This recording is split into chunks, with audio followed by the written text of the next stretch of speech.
رب السماوات والأرض وما بينهما الرحمن لا يملكون منه خطابا يوم يقوم الروح والملائكة صفا لا يتكلمون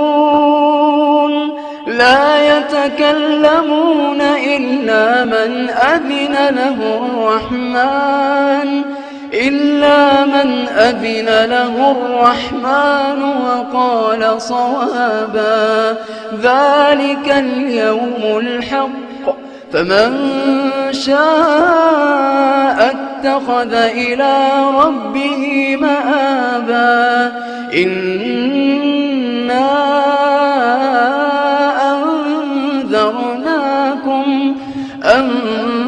أنذرناكم عذابا قريبا يوم ينظر المرء ما قدمت يداه ويقول الكافر يا ليتني كنت ترابا رب السماوات والأرض وما بينهما الرحمن لا يملكون منه خطابا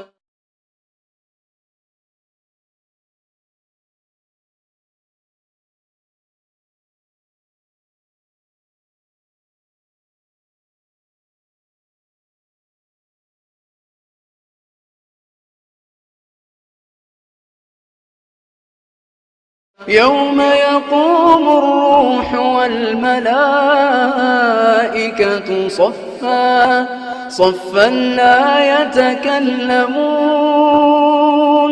لا يتكلمون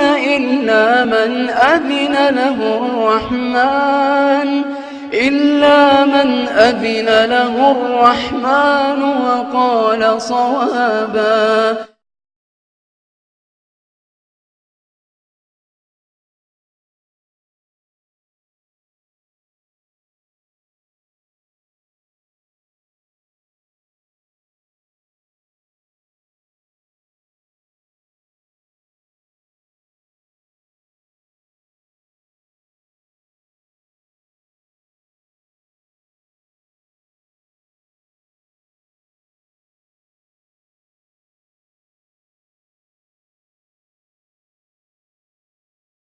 ذلك اليوم الحق فمن شاء اتخذ إلى ربه مآبا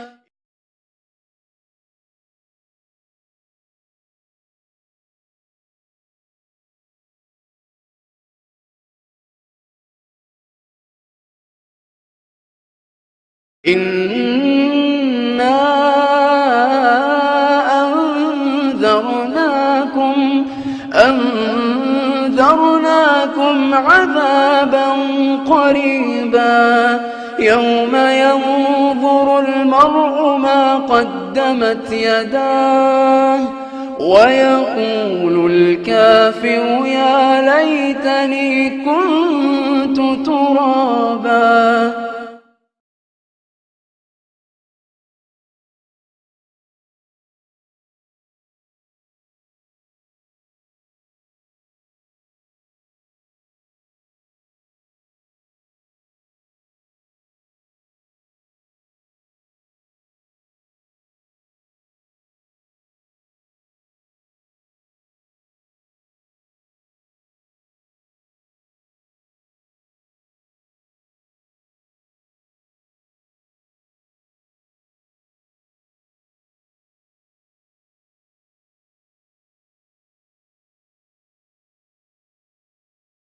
And then Rabb has been given further another attribute. This is the same Lord, and this is why Rabb is majroor here, Rabbi, because it's the adjective of Rabbika. Okay? Rabbi samawati wal ardi wa ma baynahum ar-Rahman. The Lord of the heavens and the earth and whatever is in between them, ar-Rahmani. Again, that same Lord happens to be the excessively merciful. When Allah speaks of a mercy that He's doing right at the moment, He doesn't use Rahim, He uses Ar-Rahman.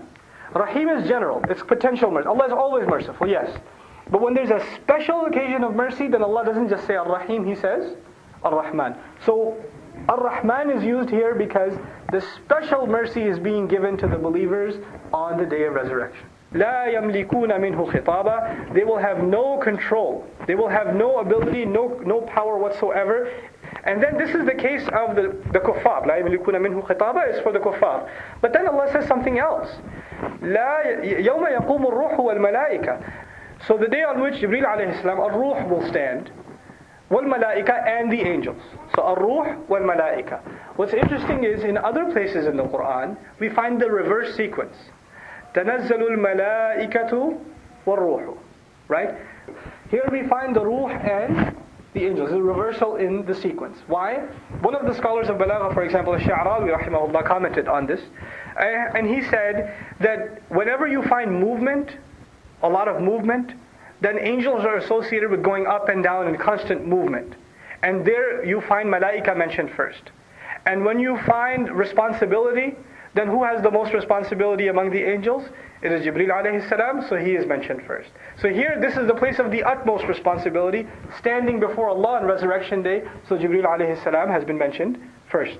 Allah says even a ruh will be standing, and all of the angels will be standing in front of Allah subhanahu wa ta'ala, saffan, standing in straight rows, لا يتكلمون, they won't be uttering a word, إلا من أذن له الرحمن, except for the one who the most merciful has given permission. وقال صوابا, and even if he does speak, he will say that which is true. Now, ذلك اليوم الحق. There's three grammatical ways to look at ذلك اليوم الحق. One way to look at it is ذلك is mubtada and اليوم الحق is khabar. What that would mean is that is the true day. The translation would be that is the true day. Another way of looking at it is ذلك اليوم الحق. That day is the truth.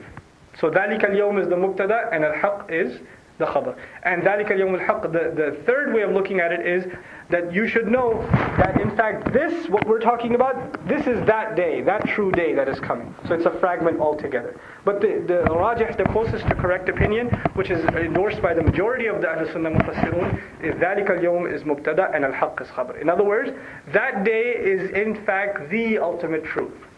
فَمَنْ شَاءَ اتَّخَذَ إِلَىٰ رَبِّهِ مَآبًا. Then whoever wants, let him find ma'ab towards his Lord.